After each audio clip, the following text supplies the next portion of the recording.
بنی اغیار کی اب چاہنے والی دنیا، رہ گئی اپنے لیے ایک خیالی دنیا۔ ہم تو رخصت ہوئے اوروں نے سنبھالی دنیا، پھر نہ کہنا ہوئی توحید سے خالی دنیا۔ ہم تو جیتے ہیں کہ دنیا میں تیرا نام رہے، کہیں ممکن ہے کہ ساقی نہ رہے جام رہے۔ علامہ اقبال کی نظم شکوہ کا یہ 18واں بند ہے۔ اس میں ہے کہ اے اللہ، اب یہ دنیا ہماری نہیں رہی۔ جس دنیا میں ہماری حکمرانی تھی اور ہمارا فیصلہ چلتا تھا، اب اوروں کے پاس جا چکی ہے۔ اب تو ہم خیالوں میں ہی سوچتے ہیں کہ ہمارا بھی کوئی سنہری دور تھا، ہم چلے گئے اور ہماری جگہ پر اور لوگ آ گئے اور دنیا کا نظام سنبھال لیا۔ تو اب پھر تم بھی گلہ نہ کرنا کہ دنیا میں تیری توحید بیان نہیں ہو رہی۔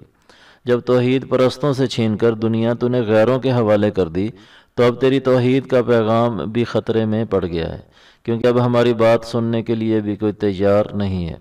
ہم مسلمانوں کی تو زندگی کا مقصد تھا کہ تمہارا نام بلند کیا جائے، لیکن اگر ہم ہی نہیں رہیں گے تو تیرا نام کون زندہ رکھے گا؟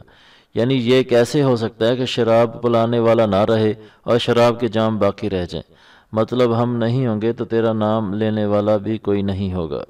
امید ہے کہ اس بند کا تلفظ، مشکل الفاظ کے معنی اور تشریح کے بعد اس کا مدعا اور مقصود بھی آپ کی سمجھ میں آ گیا ہوگا۔ علامہ صاحب کی مکمل شاعری کو اسی طرح سمجھنے کے لیے ہمارا چینل سبسکرائب کریں اور دوستوں کے ساتھ ہماری ویڈیوز کو شیئر کریں۔ اگلے بند تک کے لیے ہمیں اجازت دیں۔